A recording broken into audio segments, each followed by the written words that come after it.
आज की कहानी का नाम है रंगा सियार। एक बार एक सियार भोजन की तलाश में भटक रहा था। आज का दिन उसके लिए बहुत बुरा साबित हुआ था, क्योंकि उसे खाने को कुछ भी नहीं मिला था। थका मांदा और भूखा प्यासा वह देर तक घूमता रहा और अंत में शहर की गलियों में जा पहुंचा। उसे पता था कि सियार के लिए शहर में घूमना खतरे से खाली नहीं है, लेकिन वह इतना भूखा था कि उसने खतरे की परवाह नहीं की। अब तो जैसे भी हो मुझे कुछ खाना मिलना ही चाहिए, उसने मन में सोचा। लेकिन कहीं यहाँ पर कुत्ते और आदमी मुझ पर हमला ना कर दें।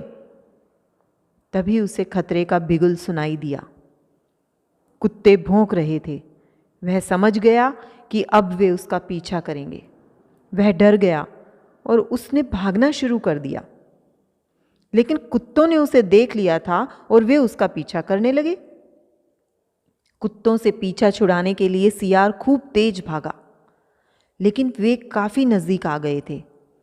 प्राण बचाने के लिए वह एक घर में घुस गया। वह घर एक रंगरेज का था।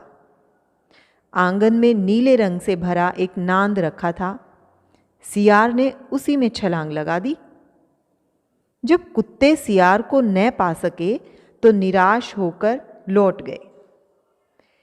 सियार नांद में कुछ देर छिपा रहा। जब उसे विश्वास हो गया कि कुत्ते चले गए हैं, तब वह नांद से बाहर निकल आया। अपने आप को नीले रंग में रंगा देखकर उसे बड़ा आश्चर्य हुआ। उसकी समझ में नहीं आया कि अब वह क्या करे।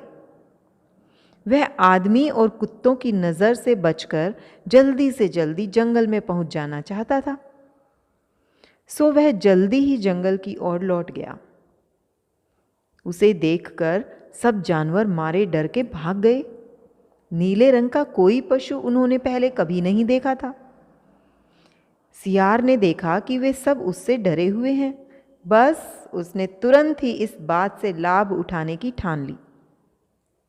अरे, तुम सब भाग क्यों रहे हो? उसने चिल्लाकर कहा। आओ वापस आ जाओ और मेरी बात सुनो।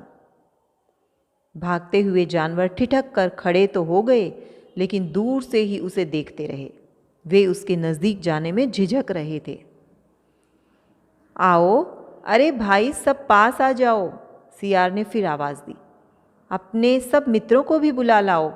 मुझे तुम सबसे कुछ बहुत ही जरूरी बातें करनी हैं। एक एक करके सब जानवर नीले सियार के नजदीक आ गए। शेर, हाथी, बंदर, खरगोश, हिरन और बहुत से दूसरे जानवर आकर उसके चारों ओर खड़े हो गए। नीले सियार ने कहा, मुझसे डरने की आवश्यकता नहीं। तुम मेरे साथ सुरक्षित हो। ईश्वर ने मुझे तुम्हारा राजा बनाकर भेजा है। मैं तुम्हारी रक्षा करूंगा।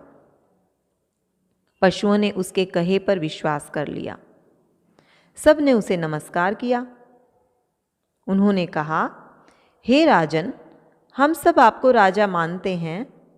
हम ईश्वर को धन्यवाद देते हैं कि उसने आपको हमारे पास भेजा है।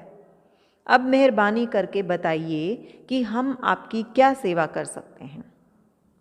नीले सियार ने कहा, तुम्हें अपने राजा की देखभाल खूब अच्छी तरह से करनी चाहिए और हमारे खान पान का अच्छा प्रबंध होना चाहिए। जानवर बोले, राजन, ऐसा ही होगा। हम अपने राजा के सुख के लिए कुछ भी कर सकते हैं। इसके अलावा आपके लिए हम और क्या कर सकते हैं?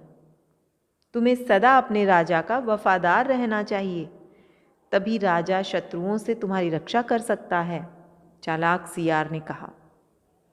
पशुओं को उसकी बातों पर विश्वास हो गया। उस दिन से वे नीले सियार के लिए तरह तरह का बढ़िया भोजन लाने और उसकी खूब सेवा करने लगे। वह नीला सियार राजा की तरह रहने लगा। प्रतिदिन पशु उसका अभिवादन करते और अपनी समस्याएं उसके सामने रखते। राजा सब कुछ सुनता और उनका समाधान बताता। एक दिन जब राजा दरबार में बैठा हुआ था कि कुछ दूर पर शोर सुनाई दिया। यह आवाज़ सियारों के एक झुंड की थी। बहुत दिनों से नीले सियार ने अपनी जाति के लोगों की आवाज़ नहीं सुनी थी। वह अकेलापन महसूस कर रहा था। आवाज़ को सुनकर वह बहुत प्रसन्न हुआ। उस समय वह यह भूल गया कि वह अब राजा है। उसने सिर उठाया और असली सियार की तरह हुआ हुआ करने लगा। उसकी यह आवाज़ सुनकर सब जानवर फौरन जान गए कि वह कौन है। वह तो एक छोटा सा सियार था। उसने उन सबको खूब धोखा दिया। सब जानवरों को बहुत गुस्सा आया और वे उसे मारने के लिए दौड़े, मगर तब तक सियार वहाँ से भाग चुका था। तो बच्चों, ये कहानी यहाँ ख़त्म होती है।